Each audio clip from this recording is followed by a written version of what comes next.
اعلموا أنما الحياة الدنيا لعب ولهو وزينة وتفاخر بينكم وتكاثر في الأموال والأولاد كمثل غيث أعجب الكفار نباته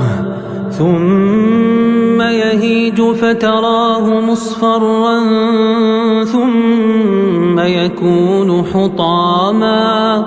وفي الآخرة عذاب شديد ومغفرة من الله ورضوان وما الحياة الدنيا إلا متاع الغرور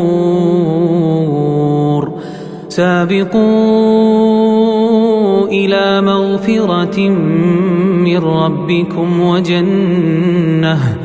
وجنة عرضها كعرض السماء والأرض أعدت للذين آمنوا بالله ورسله ذلك فضل الله يؤتيه من يشاء والله ذو الفضل العظيم.